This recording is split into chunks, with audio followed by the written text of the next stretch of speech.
On the Mount of Transfiguration, like the disciples, we're kind of wowed by what we read here. While up on the mountain, Jesus and his clothing turned dazzlingly bright and shiny, and then he's joined by Moses and Elijah. Somebody said, how do we know? How would they know it's Moses? I think name tags, probably. Moses, the lawgiver, right? The one who actually talked with God. The one whose own face had been bright and shiny as he came down that other mount many years before. Wow. Elijah, who had performed incredible miracles and who, instead of dying, was taken up to heaven in a chariot of fire being pulled by horses of fire. So here we have three of the most important characters in the Judeo-Christian story, and they're all together in one place for a very short time. There's no wonder that Peter wanted to build shrines there to memorialize it. Jesus, I think, needed this experience because he was heading into what would be the toughest part of his life. He needed this encouragement in order to keep true to his ministry of love and grace. And on that mount, Jesus is changed. He is transformed. He is made ready to walk in the way of God once again. So, sisters and brothers, what do we make of this story? Is it merely some miraculous event where three great men get together and have a chat? What's the takeaway for us? Well, I want to remind you that this was a moment of encouragement for Jesus. Even Jesus needed to be reassured now and then. Jesus needed a pep talk now and then. He needed to get ready to walk a difficult path. And then there was Moses. This was the same Moses who hadn't wanted to be a prophet in the first place and made excuses to God to get out of it. So if you know what it's like to make excuses to get out of something difficult, you have a little something in common with Moses. And on top of that, Moses had, while they're on the journey, given in to the people when he just couldn't stand their murmuring and their complaining and their rebelling another time. With the consequence of that, his reaction, God took him to the top of Mount Nebo to survey the promised land. But he couldn't enter the promised land because he made a mistake. If you have ever compromised your convictions for popular opinion, you have something in common with Moses. And if you ever felt the pain of separation because of your actions, again, you have a little something in common with Moses. To be fearful, to make mistakes. Maybe there's something here for us after all. And in Elijah, this incredible prophet and miracle worker, it was the same Elijah who, when he found out that Queen Jezebel's forces were out to get him, he ran scared. He literally headed for the hills, and he sat under a broom tree begging for God to take his life. He could take people not listening to him, but he hadn't bargained on them trying to kill him. So he tried to escape. So if you have ever said, this is the end of the line, it's too hard to constantly follow God and try to be a good person all the time, I'm not doing that anymore. Nobody warned me about this. If you've ever felt that or thought that, you have something in common with Elijah. My point, I think, is that all three of these great leaders had feet of clay, just like the rest of us. And yet they changed. They transformed. They got up after being knocked down and continued on the right path. That, I think, may be the greatest miracle of all. I was having coffee with a friend this week, and in our discussion, it dawned on me that perhaps the most difficult part of being an adult is admitting when we are headed in the wrong direction and changing directions. We have the power to change, to lay aside our old and outdated ways of being in this world and adapt a new attitude and a new direction. We have the power, but it's not easy. It's not easy, is it? It's so much easier to just keep sailing in the same comfortable heading. It is hard to change our ways. Think about that. It's hard to change our ways. That may be the greatest challenge to the peace and future of our world. Too many people are stuck in a particular way of seeing the environment, a particular way of seeing the other. Too many people unwilling to take a fresh look at the issues facing our country. We just become more firmly entrenched in our own point of view. What does that lead us to? Well, we saw it once again this week. It sent the world reeling on Wednesday when a German man who had posted a manifesto calling for the complete extermination of the many races or cultures that were in Germany. He shot and killed 9 people of foreign background, most of them Turkish. And that happened in Frankfurt. You are probably aware that in these past few years, all over the world, we're seeing a dramatic rise in hate crimes.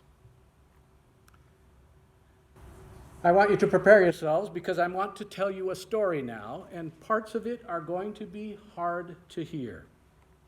But it is about transformation. It's about changing pathways, leaving old ways and starting fresh. And I'll tell you right from the start, I'm changing some of the harsh language because I don't think it's appropriate for church. And I'm changing all of the racist language because it's never appropriate to utter racist words. But especially it would be hurtful during Black History Month. I want to tell you the story of Shane Johnson, probably someone you've never heard of. On the 4th of July, 7 years ago, one of Shane Johnson's friends pushed through the front door of his trailer and announced that a bunch of black guys had just said some crap to him. Now, just so you know, in that last sentence alone, I had to change 4 of the words.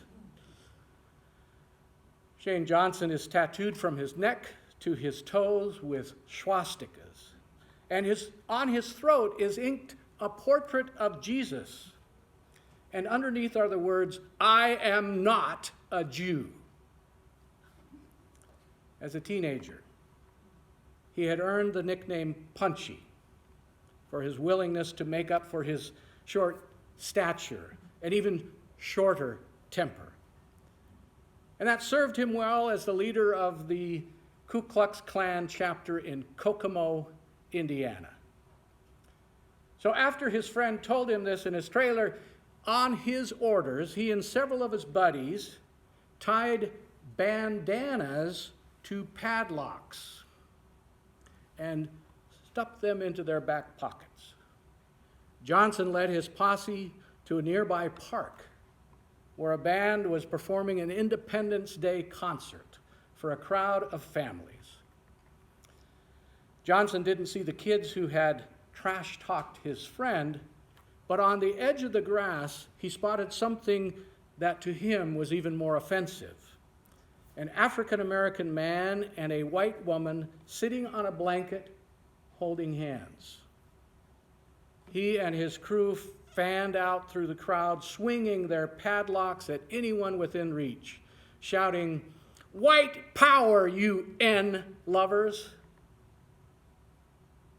Johnson had grown up in one of Kokomo's best-known Klan families. His dad had appeared in full robe and hood on the Jerry Springer Show in the 90s. I can remember that. I remember when that happened. For Shane, starting at the age of 5, he received 2 hours of intense Bible study from his dad.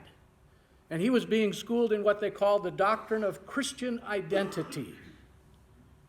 That holds that the enslavement or extermination of all non-white people will usher in the second coming of Christ. In kindergarten, he got in trouble for refusing to sit next to a black kid. He dropped out of school in the 7th grade to dedicate himself to this march toward racial Armageddon. In his own words, "We was told we'd go to eternal damnation if we didn't fight Jews and blacks. That's some scary stuff for a kid."